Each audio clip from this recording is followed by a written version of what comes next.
December 9th, 2002 marked the beginning of a long and painful trial that will go down in history as one of the most unjust and heartbreaking proceedings. Rachel Manning was a 19-year-old woman who was romantically involved with her boyfriend. Their relationship had its ups and downs, but after a night out in Milton Keyes, she mysteriously vanished without a trace. This is the story of Barri White, who faced the toll of a wrongful accusation for 7 years. The evening of December 9th, 2000 marked a joyous occasion for Barri and Rachel as they joined in the festivities celebrating Barri's mum's 40th birthday at a 70s themed party hosted in a bar above Milton Keynes bus station. However, the night took a turn when Barri found himself in a fight with a couple of boys outside the bar. Rachel intervened to defuse the situation, and the couple decided to call it a night, parting ways to head home. Barri, mindful of his early work commitment the next day, went to his friend's house and told Rachel to take a taxi home. At 2:43 a.m, Rachel contacted her flatmate, saying that she was getting really worried about her situation as she couldn't find a ride and felt sick. She then reached out to her boyfriend, informing him that she was a bit drunk and unsure of where she was. Concerned for her well-being, Barri and Keith Hyatt arranged to meet her at a Blockbuster video store at around 3 a.m. However, Rachel failed to appear at the designated meeting spot, leaving the pair anxiously waiting. They waited for her for hours and finally gave up when they realized she wouldn't be coming. Assured that Rachel had friends in the area, Barri assumed she had gone over to their place. However, as hours passed without any sign of Rachel, Barri's concern grew. Despite repeated attempts to reach her by phone, Barri's calls went unanswered. When Rachel failed to show up for work on Monday morning, Barri grew increasingly worried and finally reported her disappearance to the police. Tragically, she was discovered lifeless only 2 days later, her body concealed in undergrowth at the Woburn Golf Club.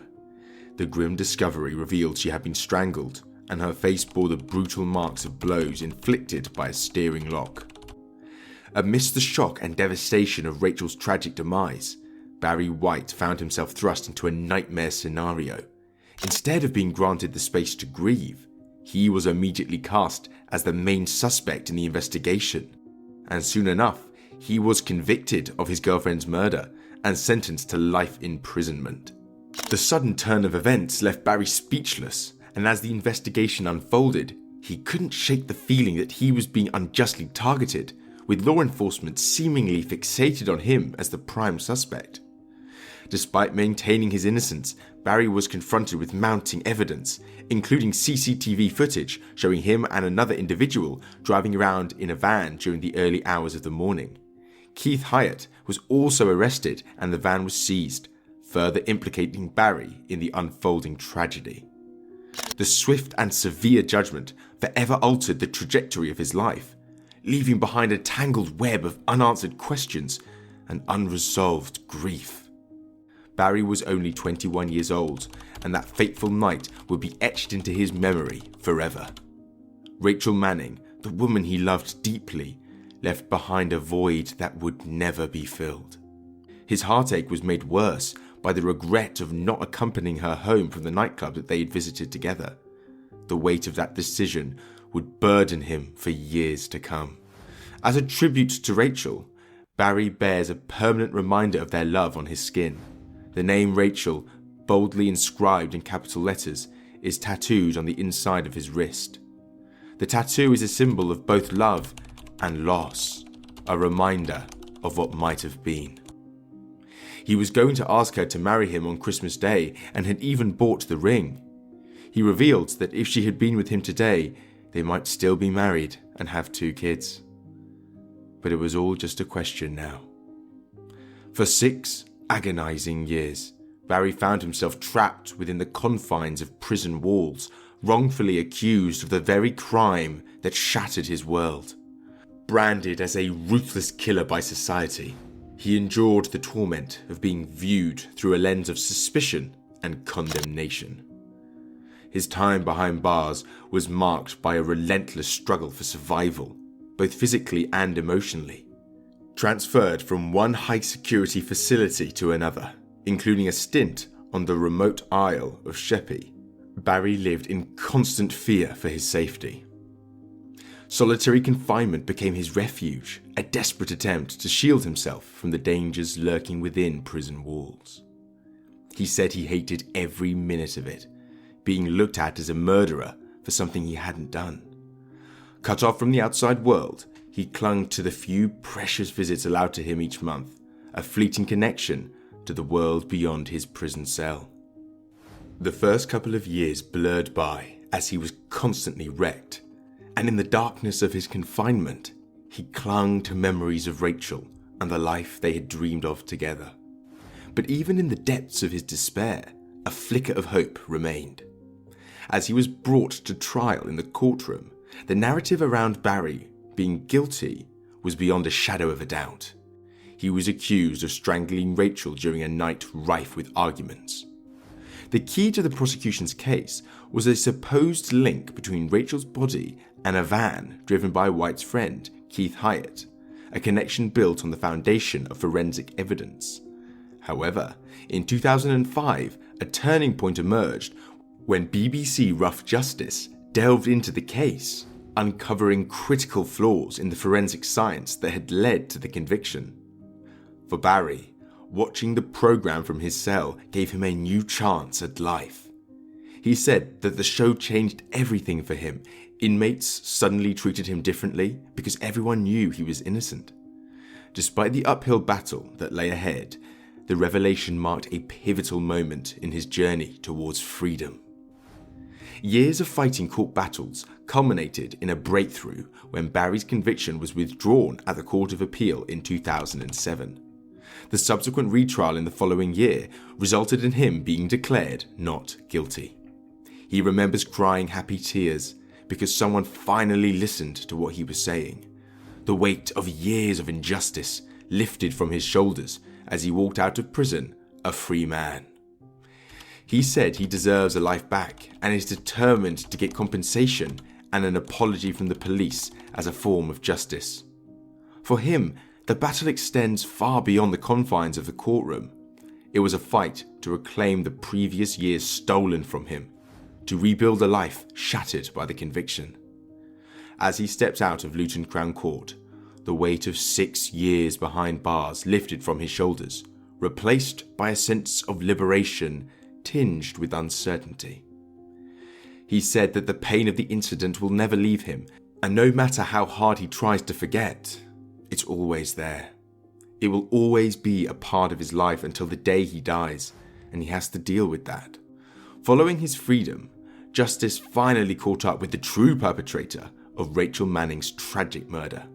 Shahidul Ahmed, aged 41 at the time, was identified as the assailant responsible for the heinous crime that had unjustly led to Barri's wrongful conviction. In December 2000, Ahmed committed the brutal act of strangling Rachel and then repeatedly striking her with a car steering lock before discarding her body amidst the undergrowth of a nearby golf course. His crime would have remained hidden until one chance encounter. A crucial breakthrough emerged when a cold match on DNA obtained during Ahmed's arrest for a separate sexual assault in 2010 surfaced, linking him to Manning's murder. This DNA evidence, a pivotal piece in the puzzle, finally unmasked Ahmed as the perpetrator of the heinous crime. Ahmed was a father of 5, hailing from Bletchley, Buckinghamshire, and he strongly denied the charges of murder. In the initial trial, the jury grappled with the evidence and failed to reach a verdict. But justice eventually prevailed as a retrial ensued, and a jury comprising 7 men and 5 women unanimously delivered a guilty verdict, sealing Ahmed's fate. During the trial at Luton Crown Court, damning evidence emerged, with Ahmed's DNA discovered on the steering lock used in the assault. Additionally, a hair found on Manning's clothing, attributed to Ahmed, further solidified the case against him. Upon sentencing Ahmed, Mr. Justice Wilkie spared no words in condemning the gravity of his actions. A young woman with a promising future was robbed of her life by the criminal, extinguishing the potential she had and the dreams she aspired to achieve. The judge's words echoed the sentiments of many, acknowledging the profound impact of Ahmed's actions on Manning's life and the irreversible damage inflicted upon White and Hyatt, who endured the anguish of wrongful conviction and the imprisonment for crimes they did not commit. For the Crown Prosecution Service, Ahmed's apprehension and conviction could only have been possible thanks to advancements in DNA evidence techniques. His conviction served as a bittersweet moment for Barri White, offering a semblance of closure after years of wrongful accusation and incarceration. But the satisfaction of seeing justice served was nothing compared to the irreplaceable loss of Rachel Manning's life. Barri White's life took a dramatic turn as he grappled with the aftermath of his wrongful conviction. Seeking solace and security, he retreated into self-imposed isolation, seeking refuge within the confines of his uncle's home. Now, he still struggles with severe post-traumatic stress disorder, anxiety, and depression. For White, this sanctuary became a makeshift prison, reminding him of the only place where he had felt shielded from the allegations that still plagued him. Going out and leaving his home became a rare thing for White, as he would only venture out for routine trips to the local shops or occasional visits to the pub, where he maintained a vigilant watch over the entrance. The transition from prison life to civilian existence proved to be a difficult journey for White, especially since he had no support system and is facing the challenges of re-entering into society all alone. Stripped of the familiar comforts of his incarcerated existence, White found himself adrift in the world, uncertain of his place and grappling with unemployment. At the age of 34, White continues to grapple with the lingering scars of his past, trying to rebuild his shattered life. Despite the weight of his suffering, he still finds comfort in humour, often joking about the strangeness of his situation.